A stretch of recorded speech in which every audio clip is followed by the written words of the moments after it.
Tumayo po ang lahat at tayo makiisa sa Eucharistikong pagdiriwang na pamumunuan ng ating Kura Paroko Reverendo Padre Douglas D. Badong.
Sa ngalan ng Ama at ng Anak at ng Espiritu Santo. Amen.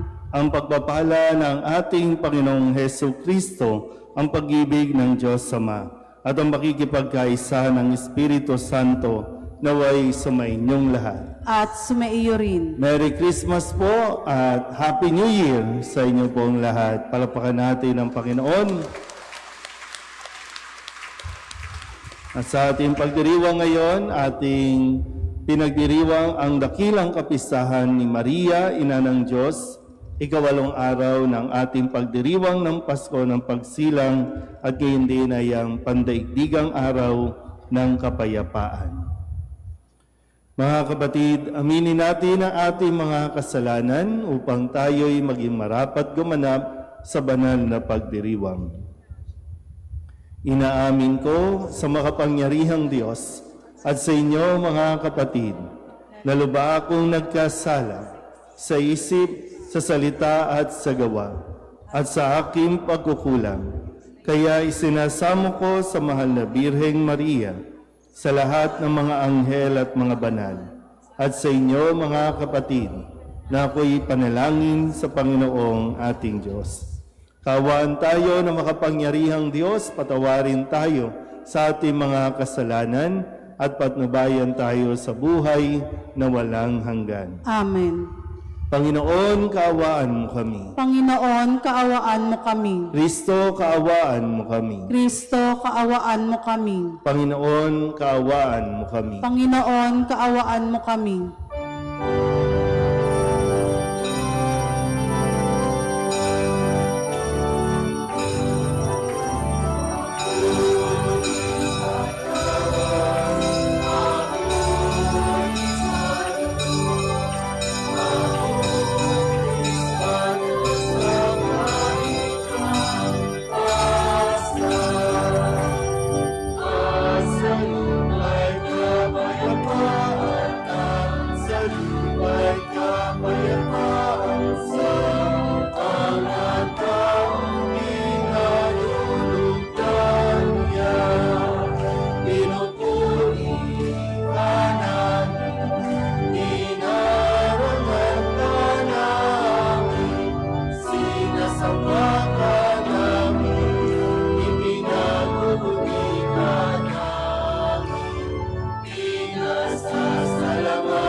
Manalangin tayo.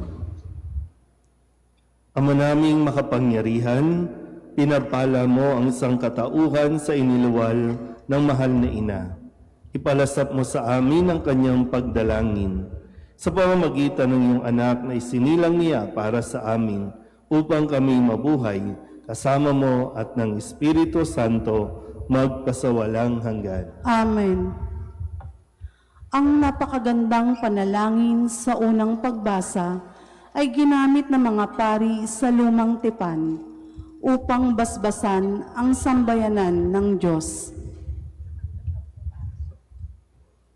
Pagbasa mula sa Aklat ng Mga Bilang. Sinabi ng Panginoon kay Moises, "Sabihin mo kay Aaron at sa kanyang mga anak na ito ang sasabihin nila sa pagbebendisyon nila sa mga Israelita. Pagpalain ka nawa at ingatan ng Panginoon. Naway kahabagan ka niya at subaybayan. Lingapin ka nawa niya at bigyan ng kapayapaan. Ganito nila babanggitin ang pangalan ko sa pagbebendisyon sa mga Israelita at pagpapalain ko ang mga ito." Ang salita ng Diyos. Salamat sa Diyos.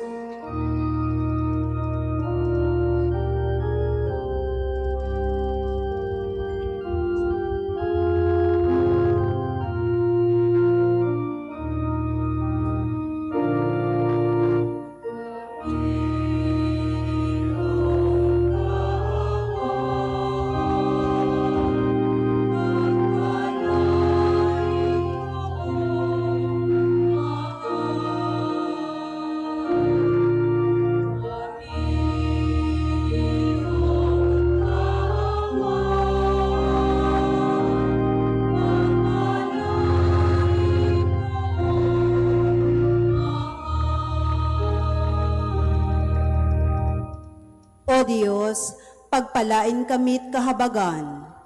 Kami, Panginooy, iyong kaawaan, upang sa daigdig mabatid ng lahat ang iyong kalooban at ang pagliligtas.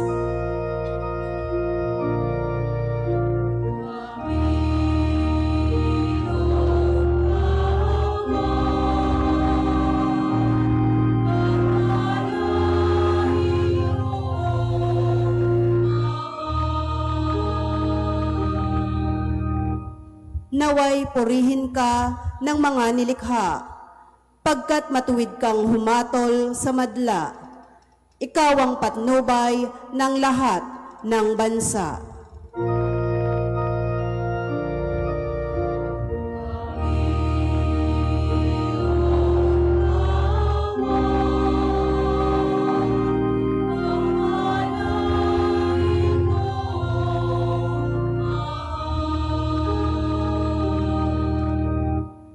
Purihin ka nawa ng lahat ng tao. Purihin ka nila sa lahat ng dako. Ang lahat sa amin iyong pinagpala. Naway igalang ka ng lahat ng bansa.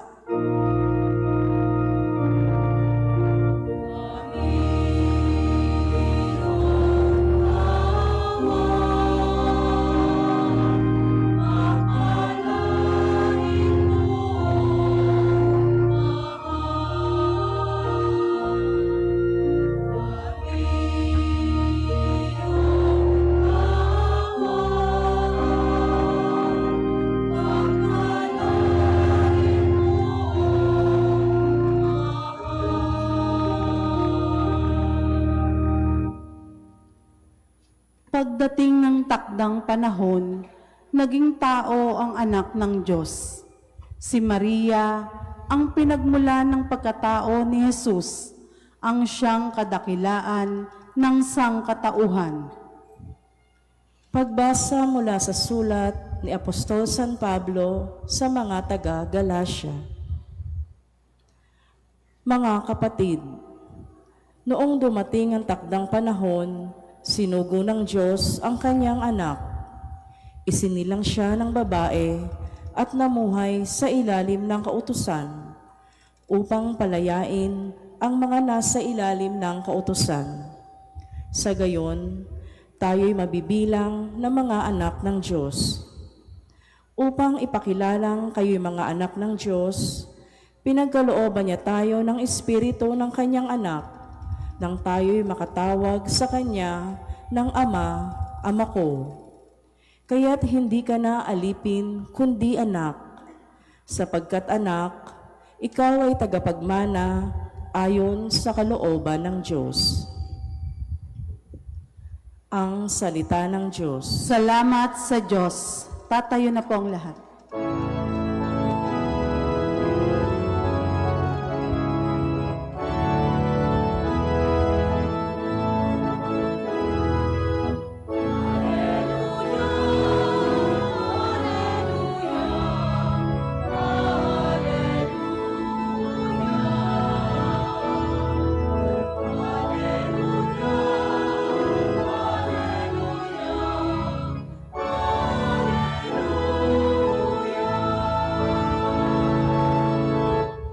Nung dating mga propeta, ngayon na may anak niya ang sugo ng Diyos Ama.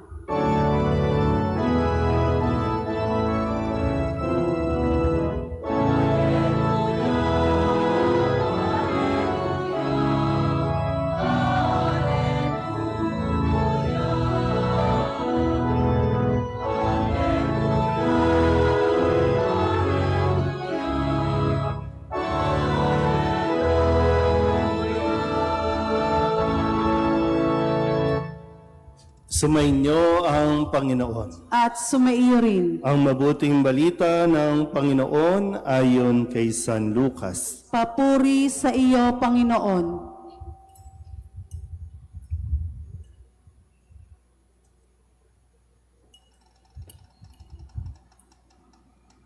Noong panahong iyon, nagmamadali ang mga pastol na lumakad patungong Bethlehem at nakita nila sina Maria at Jose at ang sanggol na nakahiga sa sabsaban.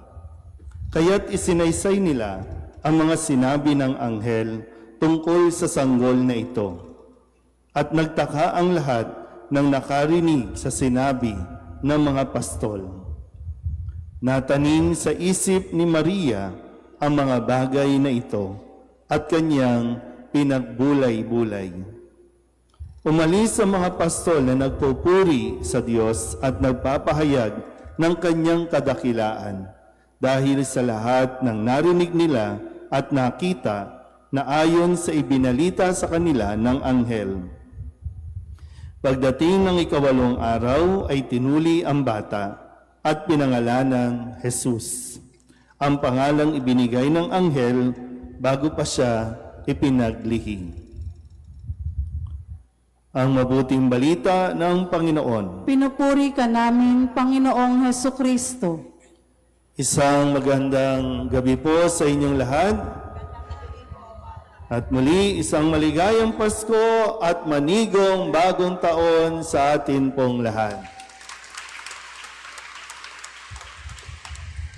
Ngayong araw na ito ay marami tayong ipinagdiriwang at marami tayong dapat na ipagdiwang. No? Sa ating pong liturhiya, pandaigdigang araw ng kapayapaan, ang pinagdiriwang natin at pinasasalamatan din si Maria bilang ina ng Diyos at siyempre yung pagtawid natin, pagsisimula ng bagong taon. Sabihin niyo nga sa katabi ninyo, bagong taon na. Pero ano bang dapat nating baguhin pagpasok ng bagong taon? Kasi hindi naman pwedeng bago lang yung damit, hindi lang pwedeng bago lang yung mukha. Kasi ang pinakamahalaga, pag-uugali ang nababago o binabago natin. Dapat nag-i-improve tayo sa ating pong pag-uugali. Pero bago nga tayo magpatuloy sa taong 2026, maganda na sa tulong ni Maria ay balikan natin ang nangyari sa 2025. Kasi nga, no, ang gulo-gulo ng mga nangyari sa paligid natin. Walang tigil na away dito, away doon. Kasi baka pagtawid natin sa 2026, dadalhin lang natin yung mga away-away natin, ipagpapatuloy lang. Hindi pa pwedeng tapusin na ngayong 2025 para magsisimula na tayo ulit sa 2026. Kaya ang maganda po dito na sa pagdiriwang natin sa tulong ni Maria. Ano bang halimbawa na dapat nating matutunan? Kasi unang-una, ang paanyaya sa atin, katulad ng mga pastol, kung gusto mo na talagang makaranas ng kakaiba, gusto mong maranasan ang pagmamahal ng Diyos, pumunta ka sa Belen. Gaya ng mga pastol, nagparoon sila sa sabsaban, nakita nila si Maria, si Jose, at ang batang sanggol. At pagkatapos noon, nagpuri sila. Eh baka naman kasi pumupunta lang tayo sa Belen para magpa-picture. Kaya nga sabi dito na sana po, no, mapagnilayan natin mabuti, ha? Sabi dito, natanim sa isipan ni Maria ang mga bagay na ito. Natanim sa isipan ang mga bagay na ito at huwag niyong kakalimutan yung karugtong at kanyang pinagbulay-bulay. Hindi lang basta natanim, kundi pinagbulay-bulay, pinagnilayan, pinag-isipan na mabuti. Hindi lang basta isinaksak sa kanyang isipan, kundi pinag-aralan, pinagnilayan ni Maria kung ano ang mga bagay na nangyari at ang kanyang narinig mismo sa mga pastol na sinabi sa kanila ng mga anghel. Kaya sa pagtawid natin sa 2026, babalikan mo muna ng kaunti. Ano ba nangyari sa iyo ng 2025? Baka naman patapos na yung 2025, nasa year 2000 ka pa. Di ka pa nakakaalis. Dahil ang kadalasan nating ginagawa ay nananatili tayo doon sa mga nangyari sa iyo, lalong-lalo na yung mga hindi magagandang nangyari. Ang hilig natin magstay, ang hilig natin magtagal, nang wala tayong pinag-iisipan o pinagninilayan. Lahat na nangyari, lalo na sa 2025, bahagi na yan ng kasaysayan mo. Kwento na lang yan. Pero yun nga po, pag-isipan mo, ano ang mga dapat mong matutunan nitong 2025 para naman pagpasok ng 2026, may bago ka ng attitude, may bago ka ng mindset. Minsan pag sinasabi po ninyo, no, na sasabihin ng iba, wala naman pong nagmahal sa akin, hindi po ako mahal ng aking pamilya. Ng 2025, yan ba yung naranasan mo at ng mga nakalipas pa, wala pong nagmamahal sa akin. Hindi ba pwedeng pagpasok ng 2026, kung walang nagmamahal sa iyo, di ikaw na lang ang magmahal? Kung walang nagbibigay sa iyo ng pagmamahal, di ikaw na lang ang magbigay. Diba? Mindset. Kasi magsisimulaan na naman tayo, pero parang wala pa tayong nasisimulang paghahakbang. O ano ang gagawin natin? Kasi mamaya, kung ano-ano na naman ang gagawin ninyo na mga, mga pamahiin o kung ano man, na matagal nyo nang ginagawa yan. Para swertehin, kailangan kompleto ang 12 prutas sa bilog. Kailangan may ampaw, kailangan may itlog, kailangan may bigas, kailangan may... Pero wala kang binabago sa pag-uugali mo, wala din. Wala kang binabago sa pananaw mo, sa pag-iisip mo, wala din. Kaya nga si Maria, di ba? Ibinibigay sa atin bilang gabay.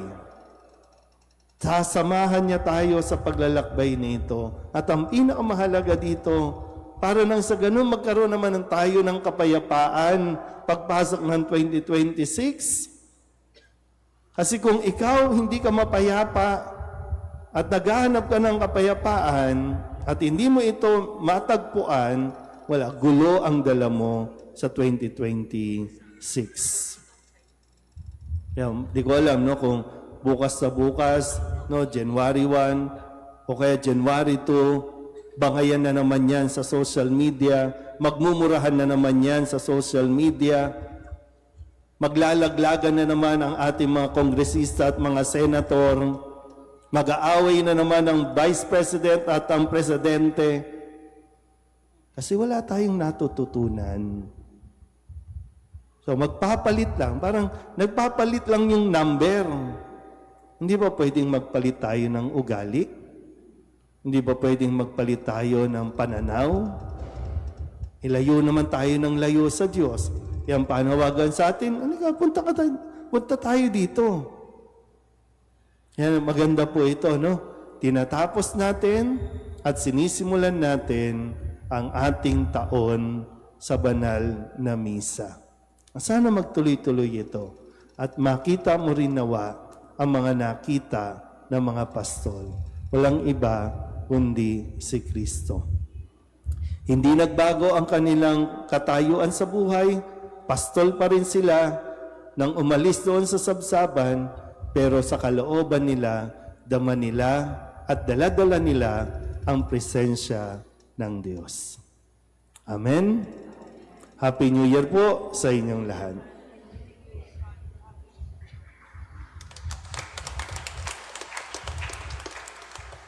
Ipahayag natin ang ating pananampalataya. Sumasampalataya ako Sa Diyos amang makapangyarihan sa lahat, na may gawa ng langit at lupa. Sumasampalataya ako kay Jesucristo, iisang anak ng Diyos, Panginoon nating lahat. Nagkatawang tao siya, lalang ng Espiritu Santo, ipinanganak ni Santa Mariang Birhen, pinagpakasakit ni Poncio Pilato, ipinako sa krus, namatay, inilibing, nanaog sa kinaroroonan ng mga yumao, nang may ikatlong araw, nabuhay na magmuli, umakyat sa langit, naluluklok sa kanan ng Diyos amang makapangyarihan sa lahat. Doon magmumulang paririto tuhukom sa nangabubuhay at nangamatay na tao. Sumasampalataya naman ako sa Diyos Espiritu Santo, sa banal na simbahang katolika, sa kasamahan ng mga banal, sa kapatawaran ng mga kasalanan, sa pagkabuhay na muli ng nangamatay na tao at sa buhay na walang hanggan. Amen. Sa unang araw na ito ng taon, ang ating mga puso ay puno ng pag-asa na matutupad ang lahat ng ating mga pangarap at ang lahat ng tao at mga pamilya ay magtatamo ng tunay at panghabang panahong kapayapaan. Pasalamatan natin ang Panginoon para sa natatanging handog na ito. Ang ating pong itutugon, Panginoon, dinggin mo ang aming panalangin. Panginoon, dinggin mo ang aming panalangin.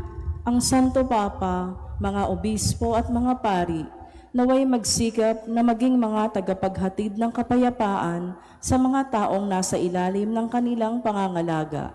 Manalangin tayo sa Panginoon. Panginoon, dinggin mo ang aming panalangin. Ang mga pinuno ng mga bansa, naway magsikap para sa pangmatagalang kapayapaan na nakabatay sa pagkilala sa mga karapatan at karangalan ng lahat ng tao. Manalangin tayo sa Panginoon. Panginoon, dinggin mo ang aming panalangin. Ang mga pamilya sa mundo, naway patuloy na lumago sa paggalang at pag-ibig sa isa't isa. Manalangin tayo sa Panginoon. Panginoon, dinggin mo ang aming panalangin. Ang bawat isa sa atin, naway mapanatili ang Espiritu ng Diyos na nasa ating mga puso, nang sa gayon, tayo ay maging tagapaghasik ng kapayapaan sa ating paligid sa lahat ng panahon. Manalangin tayo sa Panginoon. Panginoon, dinggin mo ang aming panalangin. Tayong lahat, sa buong isang taon, naway lumapit kay Maria upang sa kanyang pag-akay ay higit tayong makalapit sa kanyang anak. Manalangin tayo sa Panginoon. Panginoon, dinggin mo ang aming panalangin. Tahimik nating idalangin ang ating mga sariling kahilingan. Manalangin tayo sa Panginoon. Panginoon, dinggin mo ang aming panalangin. Panginoon na aming Diyos, Ikaw ang simula at wakas ng lahat ng mabuti at maganda. Loobin mong ang taong ito ay maging taon ng biyaya, kapayapaan at kagalakan para sa aming lahat. Panatilihin mong nagkakaisa ang aming mga pamilya at pamayanan.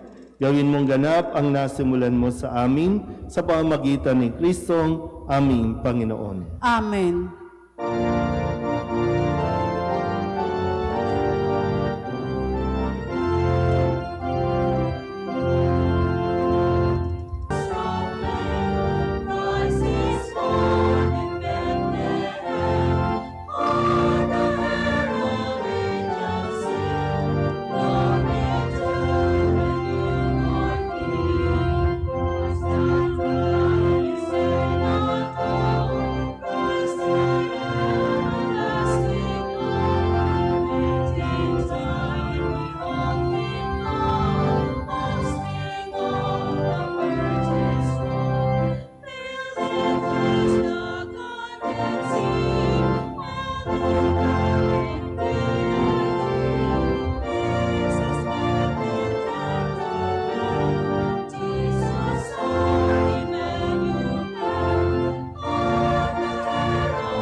Manalangin kayo mga kapatid upang paghahain natin ang kalugdan ng Diyos Amang makapangyarihan. Tanggapin nawa ng Panginoon itong paghahain sa iyong mga kamay, sa kapurihan niya at karangalan sa ating kapakinabangan at sa buong sambayanan niyang banal. Ama naming lumikha, sa iyo nagmumula at nagkakaroon ng kaganapan ng tanan sa dakilang kapisahang ito ni Maria, na ina ng anak mong Diyos na totoo. May pagdiwang nawa namin ang pasimula ng bagong taon at paratingin mo kami sa kaganapan nito sa pamamagitan ni Jesucristo kasama ng Espiritu Santo magpasawalang hanggan. Amen. Sumainyo ang Panginoon. At sumairin. Itaas sa Diyos ang inyong puso at diwa. Itinaas na namin sa Panginoon. Pasalamatan natin ang Panginoong ating Diyos. Marapat na siya ay pasalamatan. Ama naming makapangyarihan, tunay ngang marapat na ikaw ay aming pasalamatan ngayong dakilang kapistahan ni Maria, Ina ng Diyos. Bukod mong pinapala sa babaeng lahat, ang mahal na birheng totoong mapalad, na iyong piniling maging ina ng iyong anak noong isugo mo siya bilang aming Mesiyas sa kapangyarihan ng Espiritong Banal. Ang Birheng Maria ay naging inang tunay ng iyong anak na kanyang isinilang bilang liwanag nitong sanlibutan. Kaya kaysa ng mga anghel na nagsisiawit ng papuri sa iyo na walang humpay sa kalangitan, kami nagbubunyi sa iyong kadakilaan.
Ama naming banal, ikaw ang bukal ng tanang kabanalan. Kaya sa pamamagitan ng iyong Espiritu, gawin mong banal ang kaloob na ito upang para sa aming maging katawan at dugo ng aming Panginoong Heso Kristo. Bago niya pinagtiis ang kusang loob na maging handog, hinawakan niya ang tinapay, pinasalamatan kaniya, pinaghati-hati niya iyon, iniabot sa kanyang mga alagad at sinabi, "Tanggapin ninyong lahat ito at kanin. Ito ang aking katawan na ihahandog para sa inyo."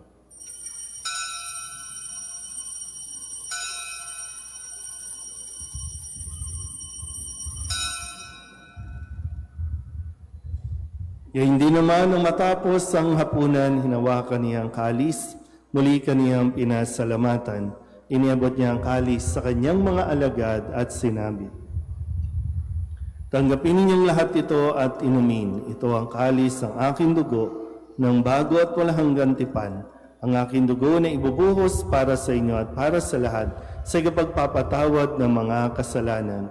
Gawin ninyo ito sa pag-alaala sa akin."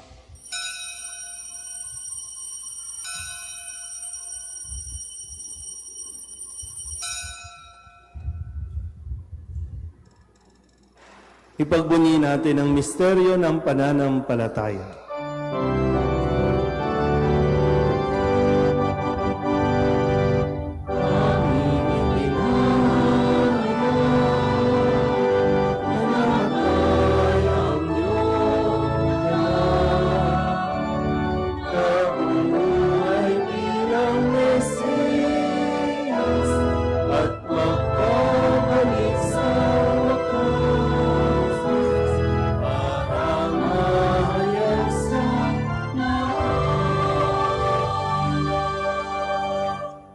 Ama, ginagawa namin ngayon ang pag-alaala sa pagkamatay at muling pagkabuhay ng iyong anak. Kaya tiniaalay namin sa iyo ang tinapay na nagbibigay buhay at ang kalis na nagkakaloob ng kaligtasan. Kami napapasalamat dahil kami iyong minarapat na tumayo sa harap mo para maglingkod sa iyo. Isinasamo namin kami magsasalo-salo sa katawan at tugo ni Kristo ay mabuklod sa pagkakaisa sa pamamagitan ng Espiritu Santo. Amalingapin mo ang iyong simbahang laganap sa buong daigdig. Puspusin mo kami sa pag-ibig kay San Leon na aming Papa at ni Jose na aming Obispo at ng Tanang Kaparian. Alalahanin mo rin ang mga kapatid naming nahimlay na may pag-asang sila'y muling mabubuhay, gayon din ang lahat ng mga pumanaw. Kawaan mo sila at patuloyin sa iyong kaliwanagan. Kawaan mo at pagindapating kaming lahat na makasalo sa iyong buhay na walang wakas. Kaysa ng mahal na Birheng Maria na Ina ng Diyos, ng kabiyak ng puso niyang si San Jose. Kaysa ng mga apostol at ng lahat ng mga banal na namuhay dito sa daigdig ng kalugod-lugod sa iyo, may pagdiwang nawa namin ang papupuri sa ikararangal mo sa pamamagitan ng iyong anak na aming Panginoong Jesucristo. Sa pamamagitan ni Kristo, kasama niya at sa Kanya, ang lahat ng parangal at papuri ay sa iyo, Diyos Amang makapangyarihan, kasama ng Espiritu Santo, magpasawalang hanggan.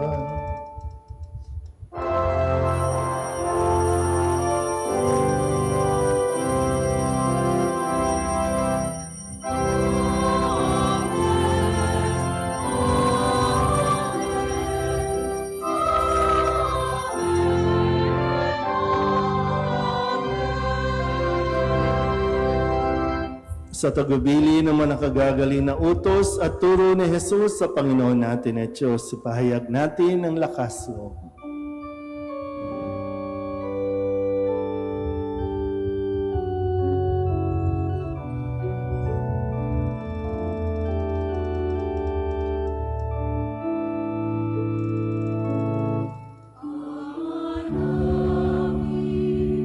Sumasa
kami iadya sa lahat ng masama, pagkalooban ng kapayapaan araw-araw, iligtas sa kasalanan at ilayo sa lahat ng kapahamakan, samantalang aming pinananabikan ang dakilang araw ng pagpapahayag ng tagapagligtas naming si Heso Kristo.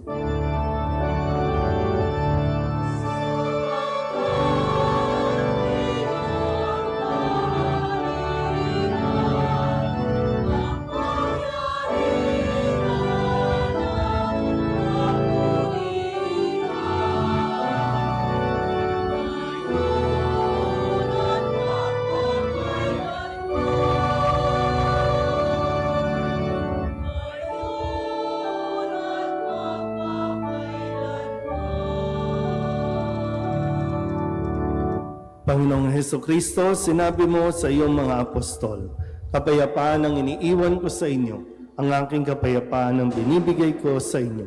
Tunghayan mo ang aming pananampalataya at huwag ang aming mga pagkakasala. Pagkalooban mo kami ng kapayapaan at pagkakaisa ayon sa iyong kalooban, kasama ng Espiritu Santo, magpasawalang hanggan. Amen. Ang kapayapaan ng Panginoon ay laging sumainyo. At sumaiyo rin. Mabigayan tayo ng kapayapaan sa isa't isa.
Ito ang kordero ng Diyos.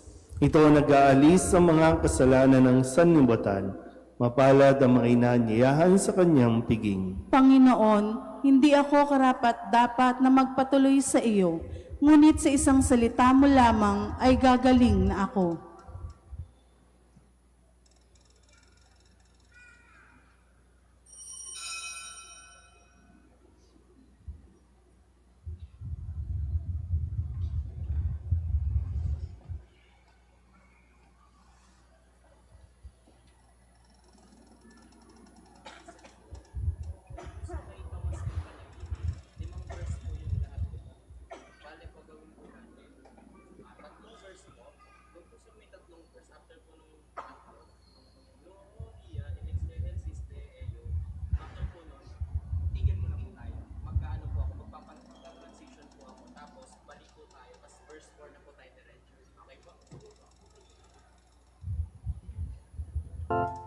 Magsiluhod po ang lahat.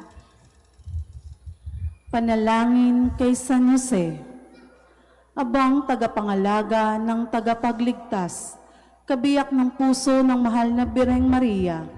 Sa iyo ay pinagkatiwala ng Diyos ang kaisa-isa niyang anak. Sa iyo nagtiwala si Maria. Sa piling mo, si Kristo'y naging tao. Maging ama ka rin sa amin, pinagpalang Jose, at gabayan mo kami sa landas ng buhay. Ihingi mo kami ng biyaya, awa at tapang, at ipagtanggol kami sa lahat ng masama. Amen. Magsitayo na po ang lahat. Manalangin tayo. Ama naming mapagmahal, loobin mong sa pagdiriwang namin sa dakilang kapistahan ng mahal na ina ng iyong anak at ng iyong sambayanan. Kami nagsalo-salo sa piging na banal at makapakinabang nawa sa iyong buhay sa pamamagitan ni Jesucristo kasama ng Espiritu Santo magpasawalang hanggan. Amen. At munting paalala po, hanggat maaari, hindi naman kinakailangan magpaputok, huwag na pong magpaputok. No? Sayang lang po ang mga pera na pasasabugin ninyo. So, isave nyo na lang para pagpasok ng bagong taon, kung naniniwala kayo na pag unang araw ng taon may pera ka, buong taon may pera. Pero pag sinimulan mo unang araw ng pasaway ka buong taon. No? So, sana po ay seryosohin natin nang sa ganon ay maranasan natin ang pagpapala ng ating Panginoon. At muli po, sa ngalan ng ating Parish Pastoral Council, sa lahat po ng mga nagsiserve dito sa ating parokya, maraming salamat sa inyo sa buong taon ng inyong paglilingkod at salamat din po sa inyong pagsuporta at pagtugon sa mga gawain po ng ating parokya dito sa San Jose, Gagalangin. Nawa, ang pagpasok ng taong 2026 sa tulong ng ating patrong sa San Jose ay maging mabiyaya para sa inyo pong lahat. Kaya Happy New Year sa inyo pong lahat. Sumainyo ang Panginoon. At sumaiyo rin. Iyoko ninyo ang inyong mga ulo at tanggapin ang pagbabasbas. Ang Diyos na humawi sa kadiliman noong nagkatawang tao ang anak niyang mahal at magdulot ng liwanag sa araw na ito, pakundangan sa kanyang pagsilang ay siya nawang magtaboy sa dilim ng kasamaan at mapagningning sa liwanag ng kabutihan sa inyong kalooban ngayon at magpasawalang hanggan. Amen. Ang Diyos na nagsugo ng anghel para ihatid ang magandang balita ay siya nawang pumuspos sa inyo ng tuwa para maihatid sa tanan ang kanyang mabuting balita ngayon at magpasawalang hanggan. Amen. Ang Diyos na siyang bukal ng bawat kaloob na mabuti at ganap ay siya nawang magkaloob sa inyo ng kanyang pagbabasbas at siya nawang magdulot ng pagpapala niyang hindi masusukat at magpanatili sa inyong ligtas sa kapahamakan ngayon sa buong taon at magpasawalang hanggan. Amen. Pagkalooban nawa kayo ng walang maliw na pananalig, ng pag-asang matatag at pag-ibig na matyaga hanggang wakas ngayon at magpasawalang hanggan. Amen. At pagpalain kayo ng makapangyarihang Diyos, Ama at Anak, at Espiritu Santo. Amen. Umayo kayong taglay ang kapayapaan upang ang Panginoon ay mahalin at paglingkuran. Salamat sa Diyos. Maligayang Pasko at manigong bagong taon.